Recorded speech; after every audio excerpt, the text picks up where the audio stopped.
کہ وہ اپنی سلامتی کو درپیش خطرات کا مقابلہ کریں اور روس کے خلاف کوئی ایک بڑا اتحاد بنانے میں کامیاب ہو جائیں۔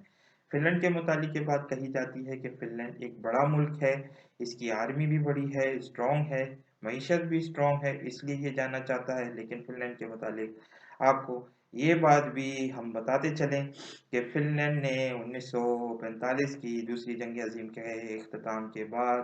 روس سے یہ اقرار کیا تھا کہ وہ غیر جانبدار رہے گا۔ اسی کی بنیاد پر فن لینڈ کو ایک آزاد ملک کا درجہ دے دیا گیا تھا۔ اب فن لینڈ نے پلٹی مارتے ہی یہ بات کہی ہے کہ وہ روس کے خلاف جا رہا ہے، تو سوال یہ پیدا ہوتا ہے کہ اس پر کیا ری ایکشن ہوگا۔ ہم یہاں پر ایک اور بات آپ کو مزید اس سلسلے میں آگاہ کریں گے کہ فن لینڈ بنیادی طور پر بہت ساری روسی کمیونٹی کے افراد پر بھی مشتمل ہے، جہاں ایک بڑی آبادی روسی نسل سے تعلق رکھتی ہے۔ تو اب صورتحال کس طرف جائے گی یہ تو آنے والا وقت بتائے گا، لیکن عالمی کشیدگی میں اس وقت نظر یہ آ رہا ہے کہ نیٹو ممالک بھی اپنی جو سرگرمیاں ہیں ان کو جاری کرے ہوئے ہیں۔ نارتھ میکیڈونیا میں اس وقت یہ نظر آیا جہاں نیٹو ممالک اپنی پیراشوٹ کی مشقیں اور ساتھ ساتھ کمانڈوز کی مشقیں کرتے ہوئے نظر آئے۔ آپ اس ویڈیو میں دیکھ سکتے ہیں کہ یہاں پر پیراشوٹ کی مدد سے انہوں نے فوجیں اتارنے کا مظاہرہ کیا، اور لگتا یہ ہے کہ جب اگر مولدووا میں جنگ آگے بڑھتی ہے تو یقینی طور پر جو نیٹو ممالک ہیں وہ اپنی فوجیں اتارنے پر مجبور ہو جائیں گے۔ یہاں پر ہم آپ کو یہ بات بتاتے چلیں، بہت سارے لوگ اگر ریکمینڈ کرتے ہیں کہ یہ تیسری عالمی جنگ نہیں ہے، ہماری رائے میں یہ تیسری عالمی جنگ شروع ہو چکی ہے، کیونکہ کبھی ایسا نہیں ہوتا کہ پراکسی وار اگر کسی ملک کے خلاف شروع کی جائے تو اس کا اعلان کیا جاتا تھا، لیکن علل اعلان نیٹو ممالک نے یوکرین کی مدد کی ہے، وہاں پر فوجی بھی بھیجے ہیں، وہاں پر اسلحہ بھی بھیجا ہے اور پیسے سے بھی مالی بھی امداد کی ہے۔ تو لگتا یہی ہے کہ یہ تیسری عالمی جنگ کا ہی سیناریو ہے، جہاں روس اپنے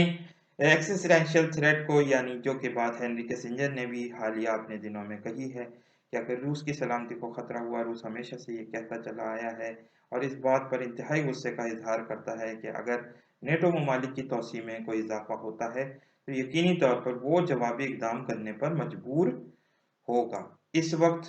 عالمی اقتصادی مارکیٹوں میں انتہائی بڑی تبدیلی رونما ہوتی ہوئی نظر آ رہی ہے، جب دنیا بھر کی کرنسیاں گر رہی ہیں، گو کہ اس وقت روبل لگتا ہے کہ بڑے پیمانے پر اپنے آپ کو بچانے پر کامیاب ہو چکا ہے، جہاں اس کے گراوٹ میں کمی آئی اور ساتھ ساتھ اس کی قیمت میں اضافہ بھی دیکھا گیا ہے۔ یہ دنیا کی واحد کرنسی ہے جس کی قیمت اس وقت بڑھ رہی ہے، پوری دنیا کی عالمی مالیاتی کرنسیاں گر رہی ہیں اور بہت سارے لوگ بٹ کوائن کے متعلق یہ دعویٰ کرتے ہوئے نظر آتے ہیں کہ آئندہ آنے والی عالمی مالیاتی کرنسی پہ بٹ کوائن کا راج ہوگا اور بٹ کوائن ڈالر کو ریپلیس کر دے گا۔ سوال یہ پیدا ہوتا ہے کہ یہ ایسا کیوں کر ممکن ہو سکے گا؟ بہت سارے لوگ اس کے سلسلے میں مختلف توجیحات پیش کرتے ہیں، لیکن دیکھنا یہ ہوگا کہ آئندہ آنے والا وقت ہمارے لیے کیا چیزیں لائے گا۔ اس وقت عالمی اقتصادی مارکیٹوں میں اسٹاک مارکیٹیں انتہائی تیزی سے گرتی ہوئی نظر آ رہی ہیں، جہاں بہت بڑے پیمانے پر ان کو لاس ہو رہا ہے اور امریکہ بھی اقتصادی بدحالی کی طرف تیزی سے جا رہا ہے۔ جو انفلیشن ریٹ ہے وہ اس وقت امریکہ میں 11 یا 12% کے قریب پہنچ چکا ہے۔ پاکستان اور انڈیا میں بھی یہی صورتحال نظر آ رہی ہے اور بہت سارے اقتصادی ماہرین یہ بات کہہ رہے ہیں کہ آئندہ آنے والا دور کموڈیٹیز کا ہوگا، یعنی وہ کموڈیٹیز جو انسانی زندگی میں انتہائی اہمیت کی حامل ہیں، یعنی سونا، چاندی، تیل اور دیگر دوسرے جو ریئر میٹلز ہیں ان کی بڑی اہمیت ہوگی۔ اس وقت ہمیں یہ نظر آ رہا ہے کہ حضرت امام مہدی علیہ السلام کی آمد کے بارے میں جو رسول اللہ صلی اللہ علیہ وسلم نے پیشن گوئیاں کی ہیں وہ حتی الامکان پوری ہوتی ہوئی نظر آ رہی ہیں۔ آئیے کتاب الفتن کو کھولیں گے، ایک دو حدیثیں پڑھیں گے اور پھر ویڈیو کو کنکلوڈ کریں گے، جہاں اس بڑی ایٹمی لڑائی کے متعلق رسول اللہ صلی اللہ علیہ وسلم نے ہمیں بتایا ہے۔ آئیے وہ حدیث پڑھتے ہیں۔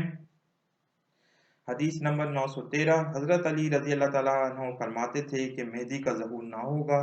یہاں تک کہ 1/3 کو قتل کر دیا جائے، 1/3 طبعی موت سے مر جائیں اور 1/3 باقی رہ جائیں گے۔ یہاں پینڈیمکس اور بڑی بڑی ایٹمی لڑائیوں کا ذکر ہے۔ سنن ابو الودانی کہ اس میں بھی آپ اس حدیث کو پڑھ سکتے ہیں۔ اور اس وقت دنیا میں جو عالمی اختلاف پیدا ہوتا ہوا نظر آ رہا ہے، اس پر بھی رسول اللہ صلی اللہ علیہ وسلم کی حدیث ملتی ہے۔ حدیث نمبر 914، حضرت علی بن عبداللہ بن عباس نے بیان کیا کہ مہدی کا خروج نہ ہوگا یہاں تک کہ تم میں سے ایک شخص دوسرے کے چہرے پر تھوکے۔ تو یہ بات ملتی ہے۔ اللہ تعالیٰ سے دعا ہے کہ اللہ تعالیٰ حضرت امام مہدی علیہ السلام کی آمد کو جلد سے جلد ممکن بنا کر ہمارے اوپر رحم کر سکیں، کیونکہ اس وقت عالمی حالات انتہائی بڑی لڑائیوں کی طرف جا رہے ہیں، اور جیسا کہ رسول اللہ صلی اللہ علیہ وسلم نے فرمایا ہے کہ مہدی علیہ السلام کے آنے سے پہلے دنیا پر ایک بڑا معاملہ پیش آئے گا جو کہ پہاڑوں کو ہٹانے کے مترادف ہوگا، جس سے ایٹمی لڑائی کی طرف اشارہ ملتا ہے۔ اپوکلیپٹک سیناریو ابھرتا ہوا نظر آ رہا ہے۔ اللہ تعالیٰ سے ایک دفعہ پھر ہم دعا کرتے ہیں کہ ہمیں وہ ان تمام عالمی حالات میں فتنوں سے محفوظ رکھیں۔ آمین ثم آمین۔